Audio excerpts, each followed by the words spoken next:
दोस्तों, आज की कहानी मुझे लगा मेरा देवर अभी बच्चा है। एक हिंदी हॉट स्टोरी है जो कि भाभी और देवर के रिश्तों पर बनी एक कहानी है। यह स्टोरी एक बहुत ही अच्छा मैसेज देती है, तो आप इस स्टोरी को अंत तक जरूर पढ़ें। मेरी नई नई शादी होने के बाद जब मैं ससुराल आई तो ससुराल में हम 3 लोग थे। मैं, मेरा पति और उसका भाई। मेरे पति का एक टूर एजेंट था और अपने काम के सिलसिले में अक्सर कई दिनों के लिए शहर से बाहर जाते थे। मेरे पति के माँ बाप कुछ साल पहले एक एक्सीडेंट में गुजर गए थे, इसलिए मैंने कुछ ही दिनों में ससुराल के घर की पूरी जिम्मेदारी संभाल ली थी। मेरे देवर की उम्र 19 साल के आसपास थी, इसलिए मुझे लगता था कि वह अभी बच्चा है। लेकिन एक दिन सुबह जब मैं उसके लिए नाश्ता लेकर गई तो वह सो रहा था। मैंने उसे जगाया और नाश्ता रखने के लिए थोड़ा सा नीचे झुकी, तब मैंने देखा उसकी नज़र सीधा मेरे छाती पर टिकी हुई थी।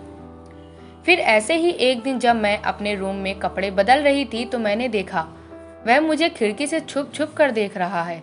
मुझे उसका इस तरह से मुझे छुप छुप कर देखना ठीक नहीं लगा, लेकिन मैंने इस पर ज़्यादा ध्यान नहीं दिया क्योंकि मुझे लगा कि वह तो अभी बच्चा है। एक दिन मेरे पति ने मुझे बताया कि उन्हें कुछ दिनों के लिए किसी जरूरी काम से शहर से बाहर जाना है और अगली सुबह वह घर से चले गए। अब मैं और मेरा छोटा देवर दोनों घर पर अकेले थे।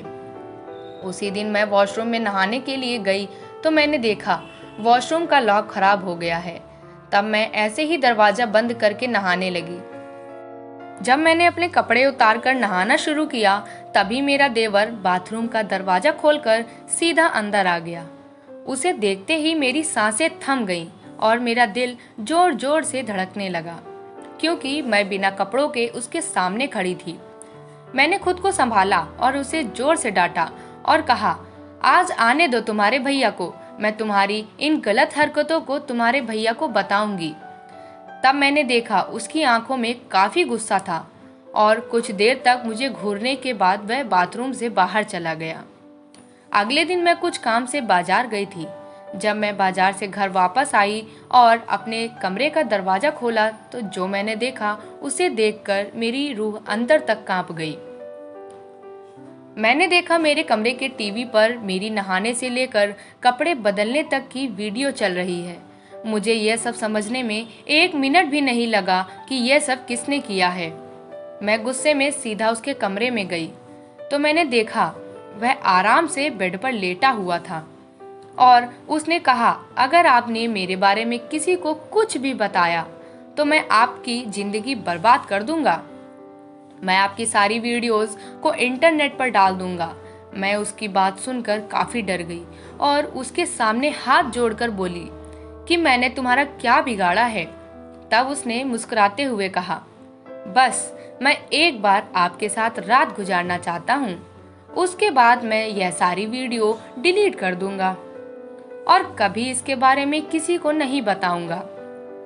यह सुनकर मैं अपने कमरे में वापस आ गई और रोने लगी। वह भी मेरे पीछे मेरे कमरे में आ गया। उसे देखकर मेरी धड़कन जैसे रुक गई हो। मैं जल्दी से बेड से उठकर खड़ी हो गई। वह मेरे पास आया और मेरे पीछे के हिस्से को अपने हाथों से पकड़ लिया। मैं उन वीडियोस के कारण पहले ही उससे काफी डरी हुई थी और उसे ऐसा करने से रोक भी नहीं सकती थी। फिर उसने कहा, भाभी आप बहुत खूबसूरत हो। जब मैंने आपकी छाती और पीछे का हिस्सा पहली बार देखा था तो मैं अपने आप को काबू नहीं रख पा रहा था और उसी दिन से मैंने सोच लिया था कि आपके साथ एक रात तो जरूर बिताऊंगा। मैं रोते हुए उससे मेरे साथ ऐसा ना करने के लिए हाथ जोड़ने लगी, लेकिन उसके दिमाग में तो कुछ और ही चल रहा था। मैं फिर से उसे उसके बड़े भाई का वास्ता देकर ऐसा ना करने की भीख मांगने लगी, मगर उस समय तो उसके सर पर गलत काम करने का भूत सवार हो चुका था। मैं ना चाहते हुए भी ऐसा करने के लिए मजबूर थी। मैंने कभी सपने में भी यह नहीं सोचा था कि जिसे मैं बच्चा समझ रही थी वह मेरे साथ यह सब कर सकता है। उसने जैसे ही अपना काम खत्म किया और मेरे पास लेट गया। अब मैंने उससे अपनी वीडियोस डिलीट करने के लिए कहा तो उसने कहा, इतनी भी क्या जल्दी है भाभी जी, अभी तो हमने यह सब काम शुरू ही किया है। उसकी यह बातें सुनकर मैं समझ गई कि वह मुझे अभी भी ब्लैकमेल करने वाला है, लेकिन मैं अब यह सब और बर्दाश्त नहीं कर सकती थी और मैंने भी अपने कमरे में पहले ही अपने मोबाइल का कैमरा ऑन करके एक जगह लगा दिया था ताकि अगर वह ज़बरदस्ती मेरे साथ गलत काम करे तो वह सब रिकॉर्ड हो जाए। मैंने मोबाइल की वीडियोस, फोटोज निकाली और उसे सीधा लेकर पुलिस के पास चली गई। पूरी सच्चाई बता दी। जब मेरे पति को उसके बारे में पता चला तो वह मेरे पास आ गए। मैंने उन्हें सब कुछ सच सच बता दिया। मुझे लगा था कि शायद वह मेरी बातों पर यकीन नहीं करेंगे और अपने भाई का साथ देंगे, लेकिन वह बहुत ईमानदार थे और उन्होंने कहा अगर यह सब कोई मेरी बहन के साथ करता तब मैं उसके लिए इंसाफ चाहता। अगर तुम्हारे साथ हुआ है तो भी मैं सिर्फ इंसाफ ही चाहता हूँ, फिर चाहे गलत करने वाला मेरा सगा भाई ही क्यों ना हो। उसके बाद पुलिस ने मेरे देवर को पकड़ लिया और अपने पति के साथ खुशी खुशी रहने लगी।